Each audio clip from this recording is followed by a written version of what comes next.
Hello, welcome to my channel. My name is Chidi. I'm a Nigerian resident here in Finland. So today in my channel, I want to address my fellow countrymen, Nigerians. Yes, so but it doesn't really matter if you're not a Nigerian, and then you take a look around yourself and then you identify one or two Nigerians. You might want to share these videos with them, and also you can also benefit from the subject that I want to discuss right here. So the issue is that some time ago, in the year 2023, I received some kind of a distressing message from my daughter who lives in Lagos. Yes, so in that message through WhatsApp, she was trying to relate a message about what has happened to one of my brothers. So, in fact, she said my brother died. I said, which one? She said the one that is in abroad. I said, I have three brothers who is staying in outside Nigeria. Which of them? Because I have a brother in Canada, I have another brother in UK, I have another brother in Austria. So which of these three? So she said the one in Austria. Whoa! Then I was shocked. I stopped the phone because I was in a panic situation at that time. So I stopped the phone and was trying to digest the bad news. But what really shook me the most was that my daughter, who lives in Lagos and has been in Lagos for throughout her life, was not in position to understand or know what. In fact, she is not in best position to transmit such a news to me because I have family members who are staying in Imo State who are supposed to get in contact with me in case of such an ugly message that involved one of the life of my siblings. I thought that was, I mean, is not in the best position to do that, but that is not the issue right now. So I, I try to come back to myself and I opened my email and I saw a message from my kid brother, the one that is supposed to be in UK. Then I read the email and it confirmed the message that my daughter related to me. So I was still in panic. Then I sent a WhatsApp call to my kid brother and I inquired from him where he is. So he told me that he was in Nigeria, in the village, because I was supposed to believe that he was in UK. So he confirmed that he's in the village, and that gave me some assurance that yes, he's at that time speaking to me from the source, from the real, from my home. And the conversation with him confirmed what my daughter has spoken about. So after that, he told me that our brother Joseph has already been buried. I was so shocked. What has happened? Why should I be getting a message about? I'm just getting a message that my brother is deceased, and at the same time that he has already been buried. What is the problem? What has just happened? Then he told me about my other sister's involvement in a funeral. I was so beaten. I was so disappointed. Anyway, let me just introduce myself and my family much better, so that to give you a picture of how or what the family setup, how the family setup is. So I am a Nigerian. I hail from a place called Imo State. In fact, let me just go directly from the village I was born. I was born in a village called Umaganguru. So Umaganguru is a village in Ngopala. Um, Ngopala is a local government in the Owerri North of Imo State, Nigeria. So we are from the tribe of the Igbos. I'm an Igbo. So my father's name is Joseph Avara, and my mother's is Celine Avara, who you see behind me. Yes. So they have before they died, my mom had 9 children. At the time that giving birth to children was like a treasure. So my mother had 9 children. So out of the 9 children, we are 6 that survived. We do a different video to talk about the circumstances that surrounds the others that passed. But right now, I have to talk about the 6 that survived. So first, I have a senior brother in front of me. His name is Michael Chukwemeka. Then he lives in Nigeria, somewhere in Port Harcourt. So I am the second child to my parents. I live here in Helsinki, Finland. So I have another brother who is the third.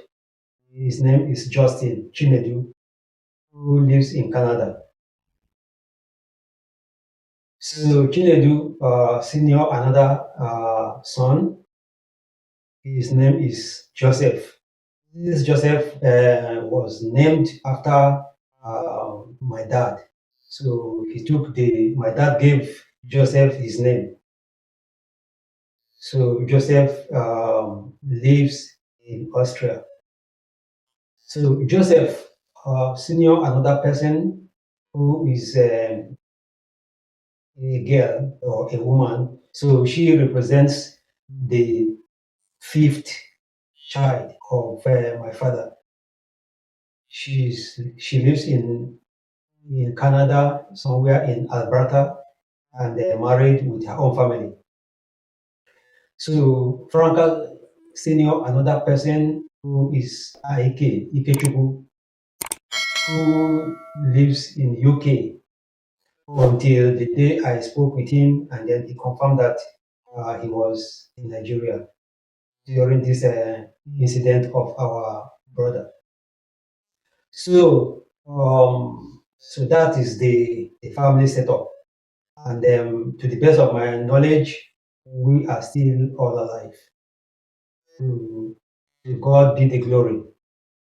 So our parents are both late, and I will do a video in this channel to talk about the circumstances that surround the passing of my parents.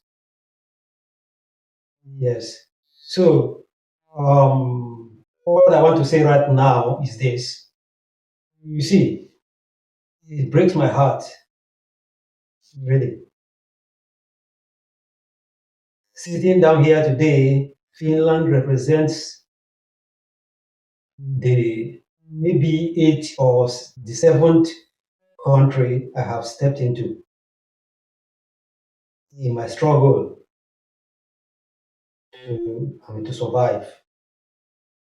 I spent most of my life going here and there, trying to find a place where I can rest my head and do something meaningful with my life. Yes. So Um, in all the countries I have stepped into, what I want to say right now is the task that that has confronted me, a very big task. You see, I spend much time trying to purify or to sanitize that name, Nigeria. Nigeria is my country. I have no other one, no doubt about that. And in all the countries that I have stepped into, the struggle to have to work for some coins to buy myself bread to eat, the struggle to survive, the effort I put in trying to maintain my dignity or to trying to maintain myself, to provide for my own self, the energy I put in is nothing compared with the energy I put in trying to sanitize or trying to clean up the mess of some other people whom I don't know. I want to have a country that when I say I'm a Nigerian, people should give me respect. But contrary is the case. When I say when I stand up, I identify myself as a Nigerian, people around me begin to tidy themselves up, begin to check themselves. People begin to check their wallets, their cell phones, and everything. And yet, that was not the Nigerian that my father and my mother taught me. I feel so sad. But what breaks my heart the more is that those bad eggs within those countries I have stepped in, I have met a lot of Nigerians, so many. They are very hardworking people, very, very resilient. They are very, very versatile in the exploration of new business ideas that will bring meaningful style of life. In every part of the world, you see Nigerians hustling, doing things that is legitimate. Though I have also met a lot of bad ones, or let me not say a lot, very few bad ones. But one thing stands out, I have never allowed those bad eggs to influence my style of life. I still want to exhibit the kind of background or the kind of orientation that I acquired from my parents. Hard work, respect your country. I respect my country, Nigeria. But when I now see that there are people that doesn't care, they don't give a damn, they don't care about that name, Nigeria. They are ready to trample and tarnish the image of Nigeria. So those are the people that are responsible for all kind of malicious treatment. They are responsible for the reason why that name Nigeria has remained a stigma that follows me around wherever I go.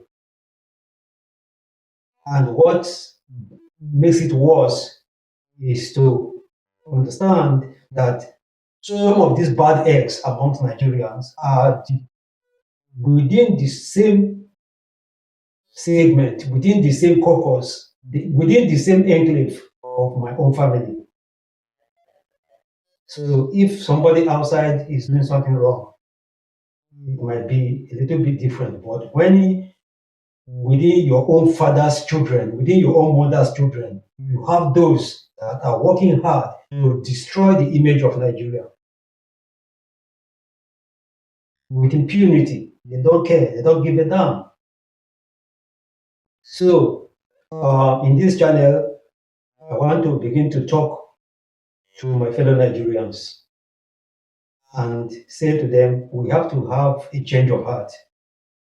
People said that Nigeria is a lawless country. I don't know why they say that. I'm yet to find out, even though I was born in Nigeria, I grew up in Nigeria, I did many things in Nigeria. The lawless aspect of Nigeria, I know it. And the non-lawless aspect of Nigeria, I also know it. But it depends how you cast your dice. Right now, um, being a man that is struggling and trying to live my life in a legit manner. You see, one thing you should understand is money ritual is real, but it is so sad that within that territory, within that part of the world, people talk about money ritual like it is nothing. That is like it is the normal thing. You can't even buy a bread. You can't even buy yourself a decent shirt or buy yourself some good shoes and put on without doing money ritual. Money ritual is like going to the grocery store and or to the convenience store to be able to buy yourself a lump of chocolate, which is too bad. Things I have my encounter and things I know about it, how it has impacted and affected my family. I'm going to talk about it, and I need everybody to give ears and listen to me. Subscribe to this channel, share my videos with Nigerians and other people that every other person that want to know how dangerous, how bad this money ritual of a thing, how it affects our life in a very negative way, should follow me in these stories because I'm going to tell things that I know about it. Stay tuned and thank you for listening and thank you also for watching.